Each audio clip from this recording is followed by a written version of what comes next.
네, 안녕하세요. 네, 저는 현재 지금 다원에서 이제 대일고등학교 1학년을 맡고 있는 김지원입니다. 네, 일단 오늘 이렇게 네 가지 특징을 좀 살펴볼 거고요. 주저리주저리 길게 설명 안 드리고 핵심만 간단하게 말씀드릴게요. 일단 제 소개부터 하면 네, 이렇게 지금 강의를 하고 있고요. 어, 제가 첫 화두로 던지고 싶은 말은 이겁니다. 지난번 설명회 때도 말씀드렸는데 어머님들 고1 지금 첫 내신을 대비하기 위해서 이제 아이들 어떻게 보내고 어떻게 공부시킬 건가에 대해서 고민 많이 하고 계시잖아요. 제 생각에는 내신 관리에 있어서 제일 중요한 건 지금입니다. 고1 딱 첫 시험이에요. 제가 봤을 땐. 왜냐하면 처음에 내신을 잘 받아두지 않으면 이게 어떤 현상으로 발전이 되냐면 한 고2 후반 가서 고3 초반까지 가면 이제 아이들이 엄마 나 내신 버릴래. 어차피 망했어. 나 논술 할게. 정시할게. 이런 식으로 태도가 바뀌어요. 근데 잘 생각해 보면 뭐 어머님들 입장에서는 많은 돈을 투자해서 내신 관리도 시키고 했는데 결국엔 버려버리면 그건 아무 투자적인 효과가 없는 거잖아요. 근데 그럴 때 제가 생각했을 때 가장 아이들이 내신을 버리는 이유가 이미 관리가 안 된다. 망했다. 이런 판단이 됐기 때문에 그런 판단을 하는 거거든요. 그러면 제가 생각했을 때 내신으로 잘 대학을 가는 친구들은 어떤 친구들이냐? 고등학교 첫 시험부터 잘 보는 친구들이에요. 그리고 이거는 수능과는 좀 결이 다른 시험이기 때문에 특히 대일은 좀 더 심해요. 그게 수능과 내신이 좀 분리되어 있는 게 좀 크거든요. 그렇기 때문에 내신을 첫 번째부터 망해버리고 1학년 관리가 실패하면 그건 이제 안 좋은 거죠. 네, 그래서 제 생각에는 이왕 내신 관리를 할 거면 그리고 내신으로 갈 생각이 있다면 무조건 고1 때부터 잡아놔야 됩니다. 그리고 아이가 한 고1 겨울방학 그래서 고1 한 네 번의 시험을 치고 나면은 이제 본인 스스로가 알아요. 아, 내신은 이렇게 관리하면 되겠다. 그리고 모의고사는 또 다른 얘기니까 그건 이제 같이 또 해주셔야 되는 겁니다. 그래서 일단 제가 생각하는 가장 중요한 특징은 이거고요. 그럼 이제 대일고에 좀 얘기해 볼게요. 결국에는 대일고를 이제 가게 됐잖아요. 어머님들 사이에서 약간 이런 얘기가 있는 것 같아요. 대일이 뭐 강서나 뭐 영일이나 이런 데에 비해서 조금 약간 쉽지 않냐? 근데 제가 생각했을 때 작년 모의고사, 작년 기출을 다 보면 쉽지 않습니다. 그리고 범위가 굉장히 많아요. 목동권에서 제가 봤을 땐 좀 유별나게 좀 많은 학교에 속하거든요. 일단 이거 기준은 작년 가장 최근 내신이거든요. 대일고등학교. 영어를 보시면 일단 난이도는 제가 봤을 때 상입니다. 그리고 시험 범위 자체를 한번 봐주시겠어요? 교과서 두 단원, 부교재인데요. 이게 좀 특징이 있습니다. 재작년까지만 해도 수특 라이트 영어를 썼어요. 그러니까 수특 라이트는 영어와 영어 독해 두 권이 있는데 영어보단 영독이 좀 더 어려워요. 근데 작년에는 영독을 또 채택을 했습니다. 학교에서. 이건 좀 주목해서 보셔야 될 거고 그렇기 때문에 전혀 쉽지가 않다. 왜냐면 수특 영독 자체가 제가 봤을 땐 고2 후반에서 고2나 한 고3 수준까지 가는 지분도 일부 있거든요. 그런데 가장 최근의 시험에서는 교과서 두 단원, 수특 영독 22지문, 그리고 모의고사 한 20지문 정도, 그러니까 한 세트 독해 회차예요. 그리고 자체 복화가 있는 거 아시죠? 데일은 해커스 복화 책이 따로 있어요. 근데 15개 유닛이 들어갑니다. 이거 뭐 표제어 포함 다 해보면 한 1000단어 정도 돼요. 그리고 듣기도 들어갔습니다. 일단 듣기는 작년 기준에서는 기말 때만 선생님들이 내셨는데 그래도 이건 주목할 만한 특징이라서 제가 넣어놨고요. 서답형이 또 이제 데일은 아주 아이들을 곤혹스럽게 하는 거죠. 근데 다행히 서답형은 다행히가 아니죠. 어렵습니다. 제가 생각했을 땐. 네. 그리고 일단 시험 문제를 보시면 총 객관식은 39문항. 근데 그 중에서 부교재 차지하는 비율 보세요. 제일 많습니다. 그리고 듣기 한 16문항 나왔고요. 모의고사 같은 경우에 대략 한 20지문에서 7문항이 나왔습니다. 그리고 교과서는 꼴랑 4문항. 그리고 나서 서답형 같은 경우에는 다문항인데 이 무슨 소리냐면 한 문제 딸려 있는 문제가 여러 개라는 거예요.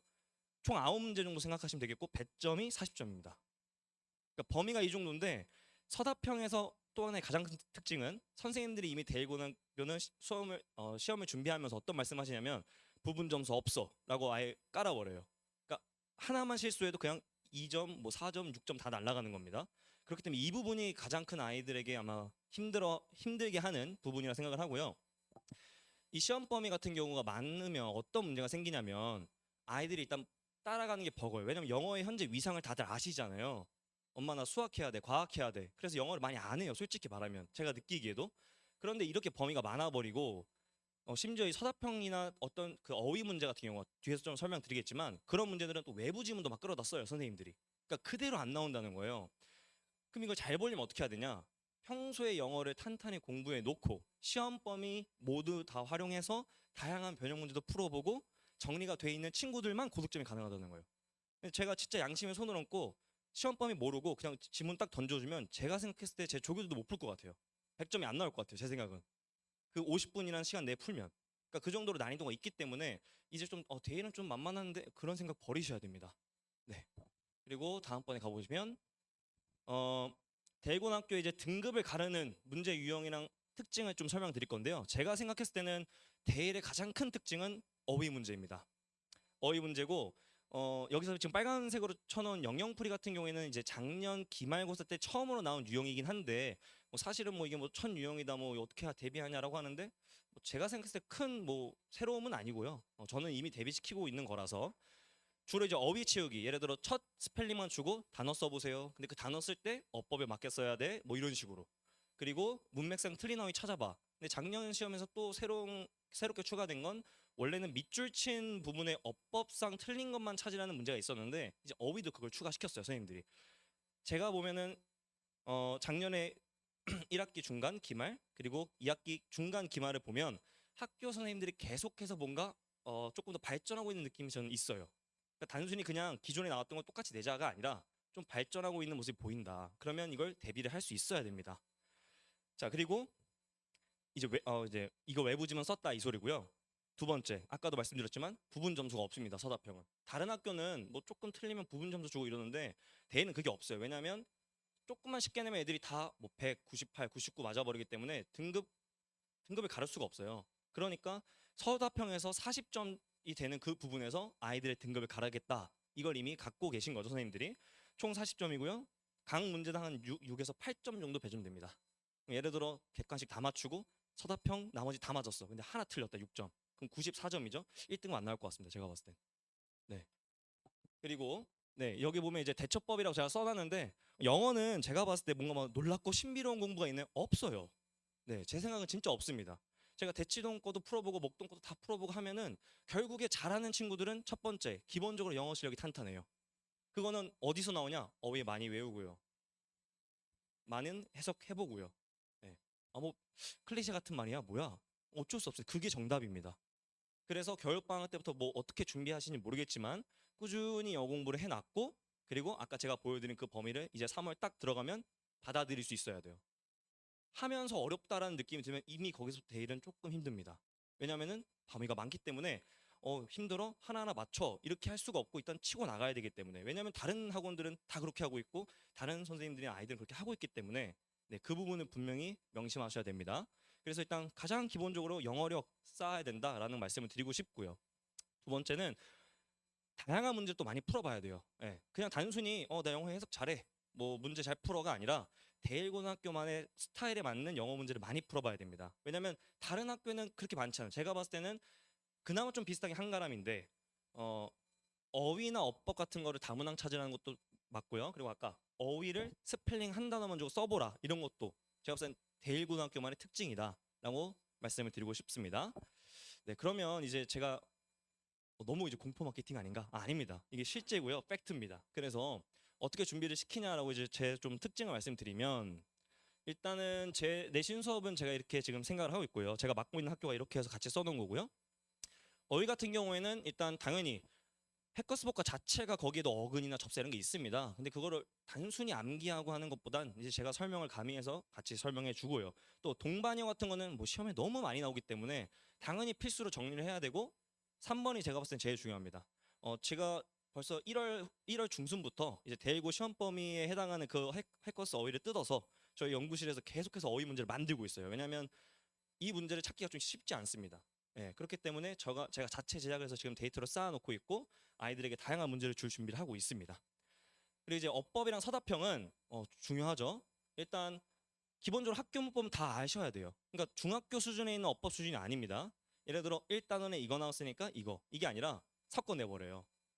그러니까 본인이 한 어떤 어법 지식을 알고 있는 게 어법 문제를 맞출 수 있는 건 절대 아니라는 거예요. 어법이랑 어휘, 구문력까지 같이 겹쳐서 나오는 게 대일고등학교이기 때문에 학교 문법을 잘하고 이제 또 저는 나름 전공자로서 좀 자부심이 강한 사람이라서 다른 선생님들이 하지 못하는 설명, 예외 없는 설명을 좀 가미해서 설명을 해주고 있고요. 그리고 포인트 학습. 네. 근데 또 그렇다고 해서 무수히 많이 해야 되냐? 또 그렇지는 않습니다. 고등학교 선생님들이 내시는 기출에 기반했을 때 데이터가 있기 때문에 그 부분을 제가 정리를 해서 아이들과 같이 수업을 하고 있고요. 또 마찬가지로 이것도 다양한 문제를 만들고 있습니다. 네, 그래서 구문은 가장 기본적인 거죠. 근데 이제 구문은 제가 봤을 때 이건 뿌리 같은 거예요. 뿌리. 네. 그러니까 구문은 따로 뭔가 어떤 점수를 맞고 그런 건 아니지만 결국엔 독해 문제랑 어법 문제랑 어휘 문제를 맞추려면 해석을 본인이 빨리 할 수 있어야 돼요. 짧은 시간 안에 거의 한 45문제 정도 되는 수준의 문제를 따다닥 치고 나가려면 뭔가 버벅거린다? 이게 뭐였지? 이런 거는 제가 봤을 때 1등급 친구는 아니다라고 말씀을 드리고 싶어서 일단 고난도 구문 고2 수준에서 때로는 고3 수준까지 제가 계속해서 연습을 시키고 있습니다. 네, 그리고 마지막 독해인데요. 네, 독해는 조금 대일 같은 경우에는 다행스러운 건 독해가 난이도가 높지 않아요. 네, 독해는 그나마 좀 평이한 수준으로 나오고 있기 때문에 어느 정도의 문제만 좀 풀어주면 충분히 대비가 가능하다라고 생각을 하고 있습니다. 네, 그 다음은 이제 제가 8주 동안 어떻게 진행할 건지에 대한 큰 틀을 설명해 놓은 건데요. 일단 첫 번째는 1주차부터 대략 한 6주차까지는 시험 범위가 많기 때문에 다른 학교는 좀 다르게 많기 때문에 일단 쭉 설명을 하면서 한 바퀴 돌립니다. 그리고 클리닉 때 이제 오시면 제가 이제 클리닉 데이를 설정을 해놨는데 클리닉 때 오시면 제가 말씀드렸던 아까 그 문제들 그리고 테스트 어휘 테스트도 보고 문제도 풀어보고 또 변형 문제도 풀어보고 하면서 계속해서 연습을 하게 될 겁니다. 그리고 이제 7주차 때 이제 저게 제 핵심인데 이거는 지금 공개하지 않겠습니다. 왜냐하면 다른 선생님들이 보고 있을 수 있기 때문에 저거는 이제 제가 나름 경험을 바탕으로 내신에서 필요한 것들이나 다른 학교 뭐 대치나 목동이나 이런 다른 여타 그리고 대고등학교 기출 문제들을 결합을 해서 이런 문제 나올 가능성이 굉장히 크다라는 거 포인트별로 짚어서 마지막 최종 정리 해주고 손필기까지 해주는 자료이고요. 그 다음에 뭐 마찬가지로 하고 이제 마지막은 당연히 모의고사 풀어봐야 되겠죠. 네, 직전 보강 때 와서는 뭐 그때 와서 뭐 새로운 걸 하는 게 아니라 지금까지 했던 걸 바탕으로 제가 최종 파이널 모의고사를 만들어서 아이들과 같이 풀고 해설하는 시간을 갖게 될 겁니다.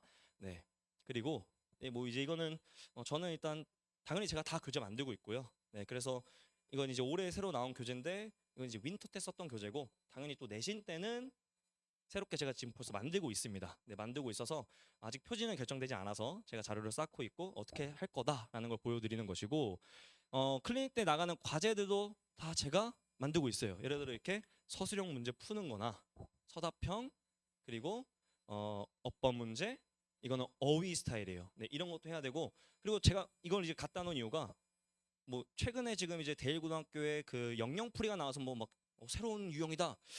아니요, 기존에 그냥 저는 대비시키던 거여서 별로 새롭게 느껴지지 않았다라는 말씀도 드리고 싶고 이런 걸 계속 데이터를 쌓아가면서 아이들에게 많이 문제를 풀리게끔 하고 있다는 점 강조드리고 싶어요. 이건 이제 고난도 구문인데요. 네, 이것도 그러니까 다시 말하면 지금까지 제가 쭉 보여드린 게 약간 주간지 형식처럼 계속해서 나간다. 아이들이 솔직히 말씀드리면 영어를 많이 안 하는 거 알고 있기 때문에 강제로 밀어 넣어야 돼요. 네, 그래서 이거 해와 안 하면 집에 못 가라는 식으로 조금 반협박을 해서라도 무조건 공부를 하게끔 해야 됩니다. 그래야 이제 갈 수 있기 때문에 제가 무조건 끌고 가려는 그런 타입이라서 아이들을 잘 한번 맡겨주시면 어떨까 생각을 들고요. 네, 이것도 이제 독해 문제 같은 거 스툭 라이트나 영어 독해나 이런 데서 제가 변형을 해서 저희 연구에서 계속 만들고 있는 문제들 이렇다라고 보여드리는 겁니다. 네, 그리고 이제 제 수업 일정입니다. 네, 여기 보시면 뭐 나머지 고등학교는 안 보셔도 되고 대일고등학교 같은 경우에는 토요일 18시 30분부터 오후 수업을 진행하고 있고요. 클리닉 데이는 제가 일단 2개로 설정해놨는데 뭐 이 2개도 안 된다. 그럼 뭐 또 제가 다른 날도 한번 잡아 볼 테니까 생각을 해주시면 좋을 것 같아요. 네, 그럼 이것으로 대일고등학교 영어 김지현이었습니다. 감사합니다.